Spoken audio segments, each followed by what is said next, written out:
ሰላም ጤና ይስጥልን ክቡራን የዩቲዩብ ቤተሰቦች፣ የሰዓቱን አጫጭር መረጃዎች እየቀርብ ያለው እስከ ፍጻሜው አብራችሁን ቆዩ።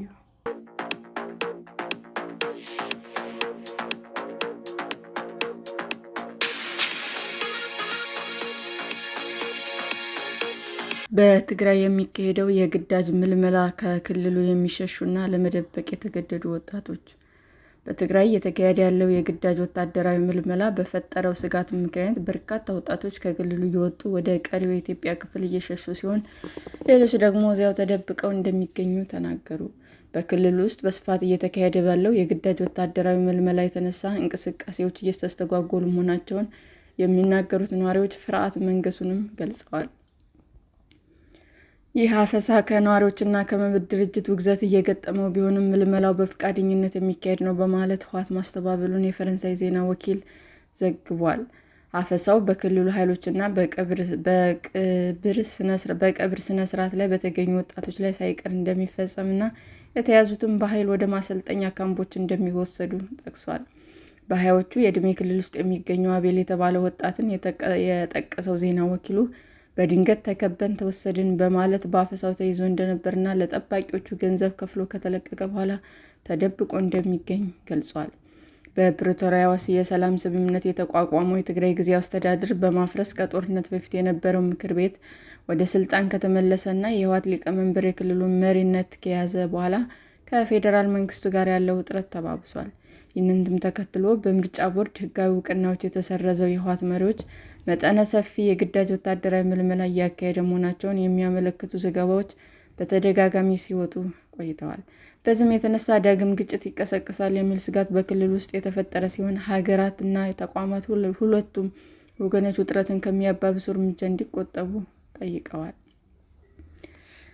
ቅዳሜ ለሰብአዊ መብት ኢትዮጵያ የተባለው የመብት ተቆርቋሪ ድርጅት በአብዛኞቹ የትግራይ አካባቢዎች በሙሉ የግዳጅ ወታደራዊ ምልመላ እየተካሄደ መሆኑን የሚያሳዩ ምልክቶች እንዳሉ ለኤፍኤፍ ዜና ወኪል ገልጿል። የሰብአዊ መብት ድርጅቱ በሰሜናዊ ትግራይ ውስጥ የሚገኘውን ሱቁን ሲከፍት ባለፈው መጋቢት ወር የተያዘውን ገብሬን ጨምሮ እየተካሄደ ስላለው አፈሳ 27 የዓይን እማኞች ቃለ መጠይቅ አድርጓል።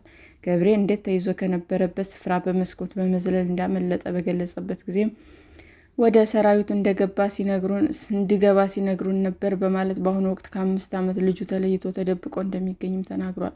ወደ አዲስ አበባ ሸሽቶ የሄደው የ36 ዓመቱ ክንፈ ደግሞ በትግራይ ውስጥ የግዳጅ ወታደራዊ ምልመላ አዲስ ነገር ሳይሆን ቀድሞም የነበረ መሆኑን ገልጿል። በቅርቡ በተካሄደው ጦርነት ወቅት የህወሓት አባላት ቤት ለቤት በመሄድ እያንዳንዱ ቤተሰብ ቢያንስ አንድ ልጅ ለውትድርና መስጠት አለመስጠቱ እንደሚያጣሩና ካልሆነ ግን ቤተሰቦቹ እንዲሰለፉ እንደሚገደዱ አስታውሷል። በአሁኑ ወቅት እየተካሄደ ባለው አፈሳ የህወሓት ኃይሎች መንገዶችን በመዝጋት ወጣቶችን በውጫ አሳጥተው በመያዝ ወደ አንድ ቦታ አሰባስበው ወደ ማሰልጠኛ ካምፕ እንደሚወስዷቸው ምስክሮች ይናገራሉ። አፈሳው በመሸሽ አዲስ አበባ ውስጥ በችግር የሚኖሩ ዓለም እንደሚለው እሱ እየኖረበት በነበረው አካባቢ አፈሳው የተጀመረው ከአንድ ወር በፊት ገደማ ጀምሮ ነው። መጀመሪያ ላይ የተወሰኑ ሰዎች ላይ በማተኮር የሚካሄድ ይመስል የነበረ ቀስ በቀስ ግን ሁሉንም ወጣቶች የሚመለከተው ነው በማለት ዓለም ተናግሯል። በትግራይ በስፋት እየተካሄደ ያለው ወታደራዊ ምልመላ አብዛኛው በፈቃደኝነት ላይ ብቻ ተመስርቶ የሚካሄድ መሆኑን የህወሓት ምክትል ሊቀመንበር አቶ አማኑኤል አሰፋ ለኤኤፍፒ ተናግረዋል። ነገር ግን ሁሉም የትግራይ ተወላጅ ግዛቱን ከህልውና ስጋት መከላከል ስላለበት ልዩ ሁኔታዎች አሉ በማለት የግዳጅ ምልመላው እንዳለ በተዘዋዋሪ ገልጸዋል። ላለፉት ወራት በትግራይ ውስጥ እየተካሄደ ያለውን የግዳጅ ወታደራዊ ምልመላ በተመለከተ የፌዴራል መንግስት እስካሁን በይፋ ያለው ነገር የለም።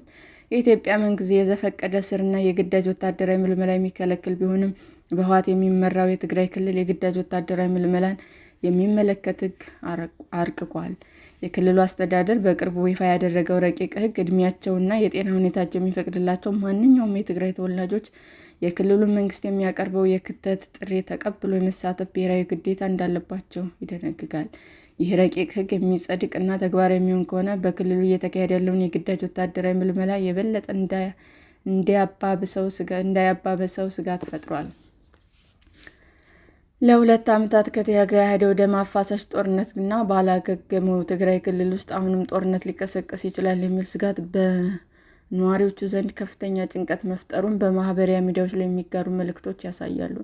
የፈረንሳይ የዜና ወኪል እንዳለው በርካታ የትግራይ ክልል ነዋሪዎች የክልሉ መሪዎች በሚያደርጉት ነገር ላይ ከፍተኛ ምሬት ተፈጥሯል።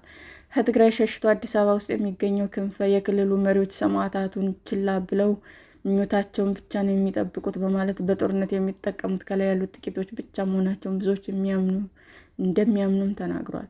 ጦርነቱ መነሳት የለበትም፣ በፖለቲካ መንገድ መፍትሄ መፈለግ አለበት፣ ጥይት መተኮስ ለምን ነገር መፍትሄ አይሆንም ብለዋል። የህወሓት መሪዎች የክልሉን አስተዳደር ከተቆጣጠሩ በኋላ ከፌዴራል መንግስት ጋር ያላቸው ግንኙነት የተቋረጠ ሲሆን የፌዴራል መንግስትና ህወሓት አንዳቸው ሌላኛውን ጦርነት ለመክፈት እየተዘጋጀ ነው በሚል እየተካሰሱ ነው። ውጥረቱ ስጋት የፈጠረበት የአፍሪካ ህብረትም ከ3 ዓመት በፊት በትግራይ የተካሄደውን ጦርነት ያስቆመውንም ስምምነት የሸመገሉትን መልዕክተኞችንም ኦሉሴጉን ኦባሳንጆን ወደ መቀሌ ልኮ ከህወሓት መሪዎች ጋር ተወያይቷል።